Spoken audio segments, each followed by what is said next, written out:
Pour beaucoup, le Saint Graal pour la sécurité à long terme de l'Ukraine serait son adhésion à l'OTAN. La logique est simple. L'adhésion à la plus grande et la plus puissante alliance militaire du monde apporterait toute la force des 31 autres membres du côté de l'Ukraine, le moyen de dissuasion ultime contre toute future agression russe. Mais si c'était en réalité l'inverse?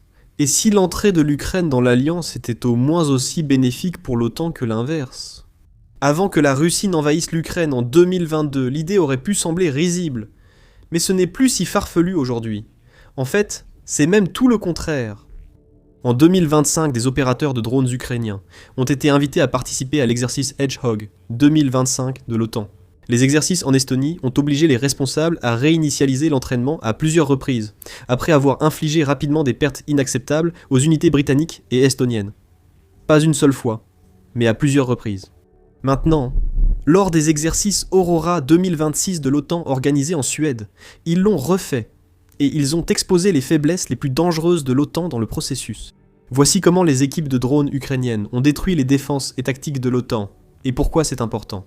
L'Ukraine a établi une relation avec l'OTAN dans les années 1990, après son indépendance suite à l'effondrement de l'Union soviétique.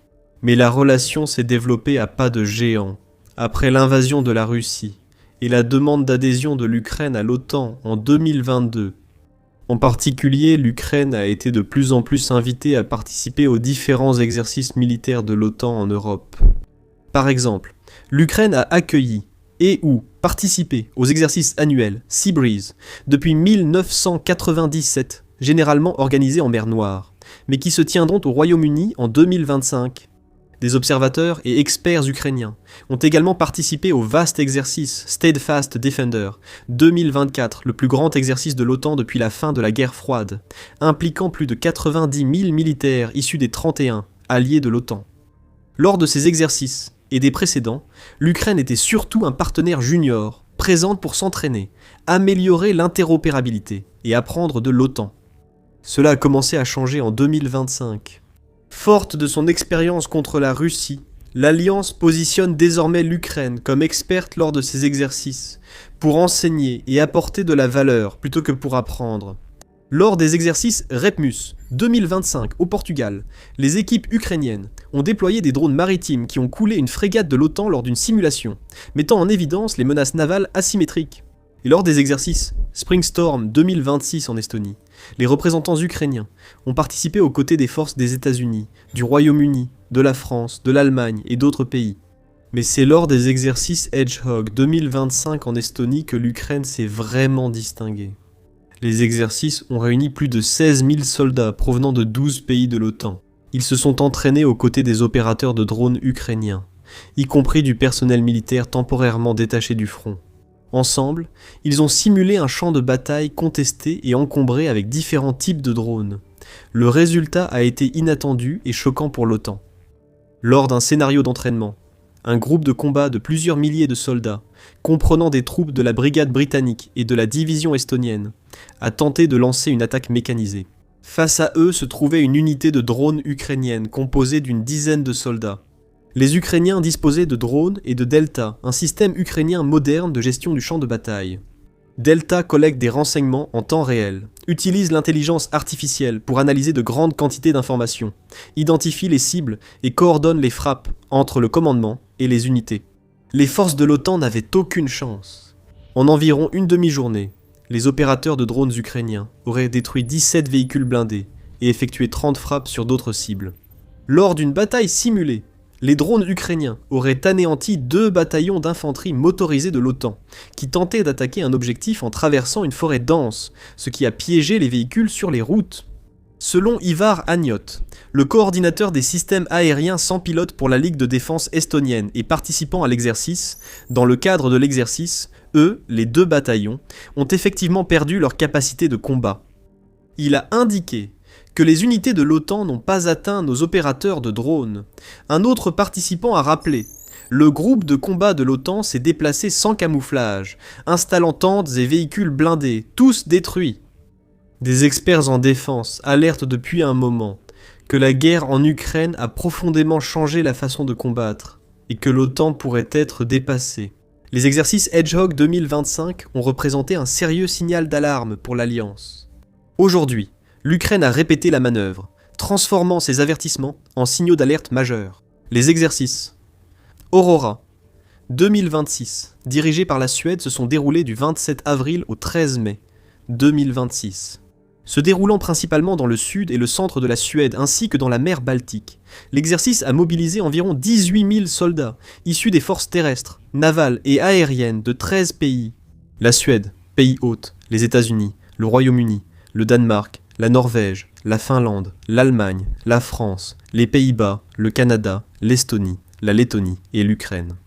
Même la princesse héritière Victoria de Suède était présente, vêtue d'un uniforme militaire complet. Les exercices visaient à défendre la Suède contre des raids navals, à mener des opérations conjointes terrestres et aériennes, et à déplacer rapidement troupes et matériel vers une zone menacée. Mais l'événement principal était une défense opposant deux forces de l'île suédoise de Gotland, dans la Baltique occidentale, contre une attaque simulée de guerre hybride russe. Comme l'a décrit le contre-amiral Jonas Wikström, le directeur de l'exercice suédois, le scénario est que, du côté est de la frontière de l'OTAN, comme en Finlande et dans les États baltes, nous avons un important rassemblement d'unités ennemies, une concentration de forces de ce côté-là. Et nous avons également, en Suède et dans d'autres nations alliées, des activités hybrides. Il s'agit d'un niveau accru d'activités hybrides comme le sabotage, les cyberattaques, les opérations d'influence, ce genre de choses. Cela s'est traduit par une paire d'équipes de drones ukrainiennes, jouant le rôle d'adversaires dans le cadre de la force russe fictive attaquant Gotland. La première venait de la première brigade de la garde nationale de Bouriatie, et la seconde de la 20e brigade de la garde nationale, Ljubiv. Environ 17 300 soldats alliés tentèrent de se défendre contre eux. Cela comprenait des unités du régiment du sud de Scanie de Suède, du régiment Luftfarmen, du régiment de défense aérienne LV, LV6, et du 32e régiment de la garde nationale, aux côtés d'éléments du corps des marines des États-Unis, de la 3e compagnie de liaison pour l'appui aérien et les tirs navals, des bataillons de logistique de combat 24 et 27, des troupes de la garde nationale danoise et de l'infanterie britannique. Plus de 17 000 des meilleurs soldats de l'OTAN contre une poignée d'opérateurs de drones ukrainiens. Sur le papier, c'est un déséquilibre total. Mais sur le terrain, les forces de l'OTAN ont subi certains des mêmes dégâts qu'à l'exercice Hérisson 2025. Au cours des 3 derniers jours des exercices, du 11 au 13 mai, les unités de l'OTAN avaient pour mission de défendre des installations clés sous une attaque russe, combinant une offensive militaire conventionnelle à des tactiques de guerre non conventionnelles. Comme nous le découvrirons un peu plus tard, cette distinction entre conventionnel et non conventionnel est un élément fondamental du problème de l'OTAN. Les Ukrainiens devaient jouer le rôle d'assaillants russes, utilisant des drones. Les unités ukrainiennes utilisaient des drones FPV standards, fabriqués localement, équipés d'antennes directionnelles et de batteries longue durée. Les opérateurs n'avaient pas de matériel adapté aux standards de la guerre en Ukraine. Ils pilotaient leurs drones avec des tablettes, des contrôleurs analogiques type Game Boy et des lunettes de vision commerciale utilisées dans toute l'armée ukrainienne. Pour repousser cette force d'attaque apparemment modeste, les défenses de l'OTAN comprenaient des chasseurs Gripen suédois de pointe, des obusiers Archer à longue portée, des véhicules de combat d'infanterie CV-90 avancés et des chars de combat principaux. Léopard 2A8 entre autres. De façon inattendue, cet ensemble d'équipements avancés et très coûteux a été pulvérisé. Un pilote ukrainien, nommé Tariq, a déclaré à l'Associated Press que les attaques de son unité avaient obligé les organisateurs à interrompre l'entraînement et à ressusciter à 3 reprises des troupes et du matériel supposés détruits par des drones d'attaque. Selon une déclaration du premier corps ukrainien, en raison de l'efficacité des pilotes FPV ukrainiens, leur participation à certaines étapes des exercices a même été réduite afin que d'autres unités puissent terminer les exercices sans perdre complètement leur équipement face aux drones ukrainiens.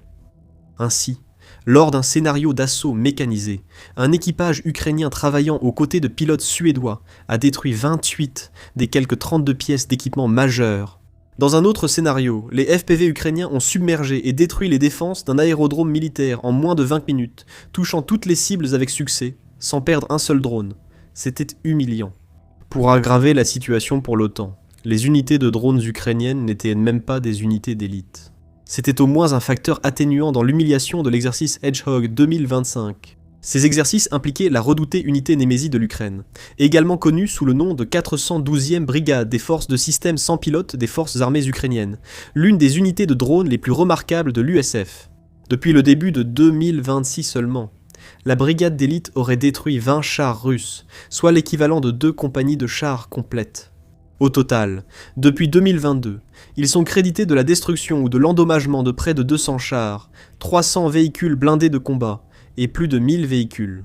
L'unité a également neutralisé un nombre croissant de systèmes de défense aérienne russes sophistiqués, dont des lanceurs Tor M2, Buk M3 et OSA, ainsi que des stations de guerre électroniques Borisoglovsk 2. Dans un cas, ils ont éliminé 3 de ces systèmes de défense aérienne, d'une valeur estimée entre 80 et 90 millions de dollars en un seul mois. Ce sont aussi des innovateurs. En avril 2026, Nemesis a réalisé une première mondiale en détruisant un drone d'attaque russe, Geran, à l'aide d'un drone intercepteur lancé depuis un navire de surface sans équipage, ou USV. Donc, il n'est pas si surprenant qu'une équipe avec l'expérience et l'expertise de Nemesis s'attaque aux défenses de l'OTAN avec la même habileté et férocité qu'ils le font constamment contre les Russes. Mais ce n'était pas le cas à Gotland. Lors des exercices Aurora 2026, les participants ukrainiens étaient plus ou moins des unités standards que l'Ukraine déploie sur les vastes lignes de front. Les équipes Buryati et Lyubov sont toutes deux aguerries au combat, fiables et compétentes, mais elles ne sont pas considérées comme étant au niveau d'élite des commandos des forces spéciales ukrainiennes ou des forces USF, comme Nemesis. Le bataillon de drones organiques de la première brigade, Condor, a participé à l'entraînement. Assez typique des unités de drones des FAU, Condor utilise presque exclusivement des drones d'observation, kamikazes et bombardiers fabriqués en Ukraine, et l'OTAN n'a pas pu faire face à cela. Maintenant, cliquez sur le bouton. J'aime si vous appréciez la vidéo et appuyez sur le bouton. S'abonner si vous en voulez d'autres du même genre. Sur The Military Show, nous offrons chaque jour des analyses et mises à jour sur les sujets les plus importants. Abonnez-vous pour ne rien manquer.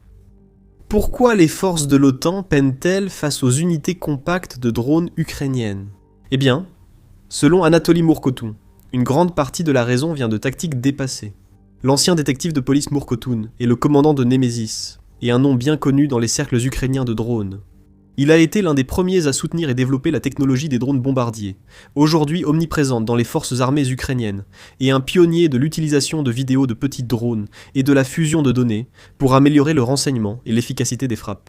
Il est donc bien qualifié pour commenter. Après l'exercice, il a déclaré que les tactiques de l'OTAN de maintenir véhicules et troupes en groupe compact semblaient presque suicidaires, précisant que Russes et Ukrainiens avaient abandonné cette méthode depuis des années. En effet, il est devenu rare de voir des colonnes blindées en manœuvre en Ukraine ou déployées en groupe de plus de 2 ou 3 à la fois. Les drones sont déjà responsables de 70 à 80% des pertes sur le champ de bataille des deux côtés. Les drones russes FPV et autres drones kamikazes, qui coûtent environ 400 $ chacun, détruisent plusieurs chars M1 Abrams valant entre 8 et 10 millions de dollars l'unité. Les pertes russes sont bien sûr beaucoup plus élevées que cela. Leurs chars et véhicules blindés, ne coûtant peut-être pas aussi cher, mais ils se font détruire par les drones ukrainiens, à un rythme à peine croyable. Et bien sûr, il faut beaucoup plus de temps pour produire un blindé coûteux que pour fabriquer des milliers de drones FPV bon marché et mortels. Le problème, c'est que la Russie et l'Ukraine ne sont pas les seuls à avoir adopté cette technologie. À ce qu'il semble, Israël perd rapidement des chars Merkava avancés, des véhicules blindés Namer, des bulldozers et d'autres équipements lourds au Liban. La milice du Hezbollah sème le chaos contre son adversaire bien plus puissant grâce à des drones FPV et guidés par fibre optique. L'invasion israélienne en souffre, et les pertes en troupes comme en matériel montent en flèche, tout comme pour la Russie en Ukraine. Comme le dit le journal israélien Times of Israel, Israël aurait dû le prévoir, mais a été pris au dépourvu. De toute évidence, l'OTAN aussi. Pendant ce temps, tous les principaux rivaux de l'OTAN semblent adopter la nouvelle technologie et l'intégrer à leurs doctrines militaires en conséquence. Et malgré un effort massif de la part de l'Alliance pour remédier à cette situation, l'écart semble continuer de se creuser. Si l'on met de côté la fanfaronnade, l'Iran a résisté aux États-Unis et à Israël dans le Golfe Persique, atteignant une impasse stratégique avec des drones kamikazes longue portée, des missiles balistiques innovants et des tactiques asymétriques. Les récents progrès militaires de la Chine, notamment l'usage de drones avec intelligence artificielle, sont encore plus préoccupants. En mars 2026, la Chine a dévoilé le système d'opération de drones en essaim Atlas. Dans des images qui semblent tout droit sorties d'un film de science-fiction, un seul opérateur contrôlait simultanément un essaim de 96 drones, en grande partie autonomes. En janvier, ils ont présenté un seul opérateur contrôlant un essaim de 200 drones en formation serrée, mais la démonstration de mars était d'un tout autre niveau. Lors de la démonstration, l'essaim lançait des drones à des intervalles de 3 secondes, atteignant un déploiement complet en moins de 5 minutes. Une fois lancés, les drones utilisent des algorithmes d'intelligence d'essaim pour coordonner de manière autonome la reconnaissance, le brouillage électronique, la diversion et les frappes cinétiques. Ils communiquent pour éviter les collisions, reconfigurer les formations en temps réel et identifier et verrouiller des cibles de façon autonome sans intervention humaine continue. Comme nous l'avons vu avec les drones Hornet ukrainiens dotés d'IA et largement autonomes, l'Ukraine n'est pas très loin derrière en ce qui concerne les drones individuels autonomes ou même les petits essaims. Il en va de même pour de nombreux autres concepteurs et développeurs occidentaux. En fait, à certains égards, le programme américain de drones en essaim, Replicator, est en avance sur celui de la Chine. Lancé principalement pour contrer la montée en puissance de la Chine dans ce domaine, l'initiative Replicator a atteint avec succès son objectif de déployer des milliers de systèmes autonomes attribuables dans les domaines aériens, maritimes et terrestres en août 2025, début 2026. Le programme a évolué vers Replicator 2, qui se concentre sur la lutte contre les essaims de drones et l'augmentation de la production, marquant ainsi un passage de la démonstration au déploiement actif. Alors que la Chine est à la phase de démonstration, les États-Unis déploient déjà des centaines d'essaims de drones autonomes. Mais il y a une grande différence. Le système Atlas suggère que la Chine se concentre sur des essaims homogènes et centralisés. Replicator vise quelque chose de totalement différent. Intégration hétérogène. En d'autres termes, connecter différents types de drones de différents fournisseurs comme Anduril, Shield IA et Skydio au sein d'une force en réseau unique à commandement centralisé. Contrairement à l'essaim centralisé unique d'Atlas, Replicator intègre des plateformes diverses comme le XQ-58 à Valkyrie et différents petits drones. Tous les différents drones sont coordonnés par des logiciels d'IA avancés, comme Lattice d'Anduril et Hivemind de Shield IA. Ces systèmes sont conçus pour fonctionner dans des environnements sans GPS et aux communications brouillées, collaborant de manière autonome pour identifier et engager les cibles. Comme vous pouvez l'imaginer, c'est un processus techniquement beaucoup plus complexe à maîtriser qu'un simple essaim de drone unifié et coûtera probablement plusieurs fois plus cher. Le plus révélateur est qu'aucune démonstration aussi impressionnante visuellement que la démonstration d'Atlas n'a encore été rendue publique par le programme. Mais ça, c'est les États-Unis, qui ont identifié la Chine comme leur principal adversaire, pas l'OTAN. Le principal rival de l'OTAN, ce n'est pas la Chine, du moins pas encore, c'est la Russie.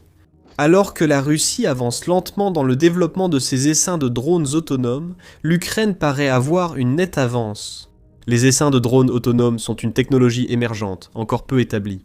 À bien des égards, comme l'Ukraine ne cesse de le montrer lors des exercices, l'OTAN n'est pas aussi prête face à la menace russe qu'elle devrait l'être, surtout dans le Grand Nord. L'OTAN ne doit pas se laisser tromper par un faux sentiment de sécurité, en raison des succès récents de l'Ukraine, avec les drones et les tactiques asymétriques, aussi impressionnants et dommageables soient-ils. Comme l'Ukraine, la Russie a été contrainte de s'adapter à la nouvelle façon de faire la guerre en temps réel sur le champ de bataille. L'OTAN ne l'a pas fait. La Russie, dans une large mesure, est passée à une économie de guerre et dispose désormais du plus grand écosystème de drones à l'échelle industrielle au monde en dehors de la Chine. Elle institutionnalise progressivement les leçons de combat tirées d'Ukraine. Et si elle veut rester compétitive, elle n'a pas le choix. Suivant l'exemple de Kiev, Moscou a créé une branche dédiée au système sans pilote, a élargi la formation massive des opérateurs de drones et forme de nouvelles unités de drones dans l'ensemble des forces armées. La production annuelle de drones dépasse 1,5 million de drones de tout type et de toute taille. Et les services de renseignement occidentaux prévoient de fortes hausses, portées par le soutien industriel chinois et le contournement des sanctions.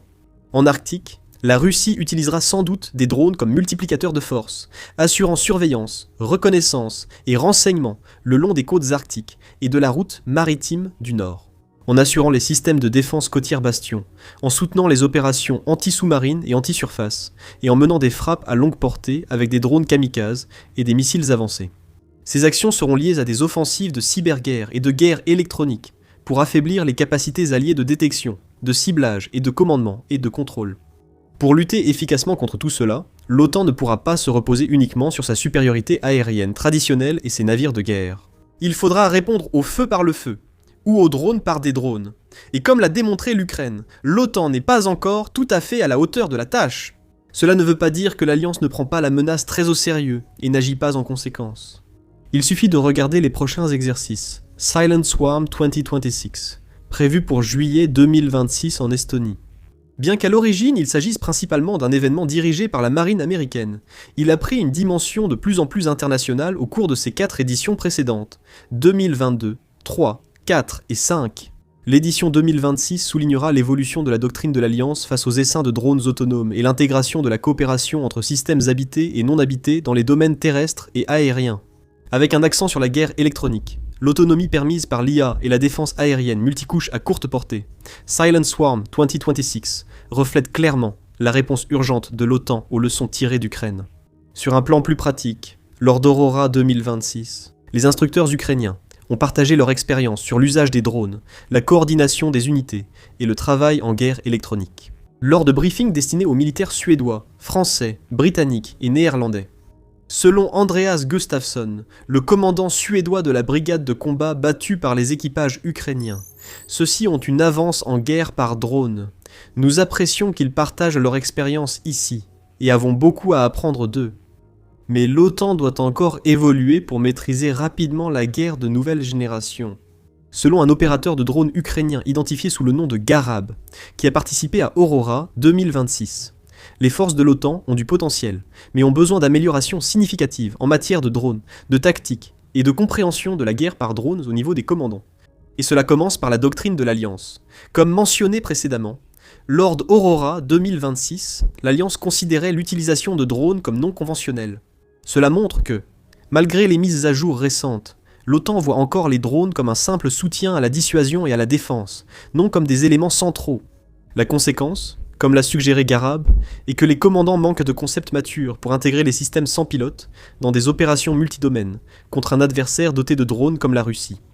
Les récentes initiatives pour soutenir le développement de concepts, la formation standardisée et l'expérimentation opérationnelle vont dans le bon sens, mais cela ne suffira sans doute pas. Des filières de formation et des voies d'innovation devront également être mises en place et perfectionnées en urgence. L'Ukraine a dû les développer rapidement et sous le feu, s'adapter ou mourir, pour ainsi dire. Mais rassembler les solutions et les personnes pour les concevoir et les exploiter sera probablement beaucoup plus difficile au sein d'une alliance de 32 nations que pour un seul pays comme la Russie ou l'Ukraine. Sans même considérer leur intégration cohérente, il faudra aussi mobiliser et rationaliser les capitaux pour financer tout cela. Pour l'instant, même si les capitaux privés commencent à affluer vers les startups militaires et les technologies avancées, l'allocation des capitaux publics et privés dans les dépenses de défense de nouvelle génération est pour le moins un véritable chaos. Des structures comme la plateforme Brave One de l'Ukraine devront sans doute être créées dans l'Alliance pour garantir l'interopérabilité et une allocation efficace des ressources. Brave One permet aux unités ukrainiennes d'acheter directement divers systèmes d'armes approuvés par le gouvernement, réduisant la bureaucratie et offrant plus de flexibilité tout en encadrant les achats pour renforcer l'interopérabilité. L'OTAN doit trouver le juste équilibre, sans une demande forte et systémique pour des catégories de plateformes clés, telles que les drones ISR tactiques, les munitions rôdeuses et les véhicules logistiques sans pilote. Le risque est que les alliés paient encore cher des systèmes sur mesure, tandis que la Russie inonde les régions de plateformes éprouvées au combat et produites en masse. Donc, une refonte urgente est nécessaire, et une refonte urgente est en cours. Mais sera-t-elle trop tardive et insuffisante ? Au final, il se pourrait bien que l'OTAN ait plus besoin de l'Ukraine que l'Ukraine n'a besoin de l'OTAN. Rien ne vaut l'expérience, et l'Ukraine en possède une quantité inépuisable. Si l'on en croit les résultats de Hedgehog 2025 et Aurora 2026 pour l'OTAN, ce pourrait être une question de « si vous ne pouvez pas les battre, rejoignez-les » ou dans ce cas, laissez-les vous rejoindre. Nous vous tiendrons évidemment au courant dès que nous en saurons plus. Alors abonnez-vous à la chaîne pour être les premiers informés. En attendant, regardez cette vidéo sur une méthode géniale qu'un ingénieur ukrainien a découverte pour voler des drones russes. Merci d'avoir regardé.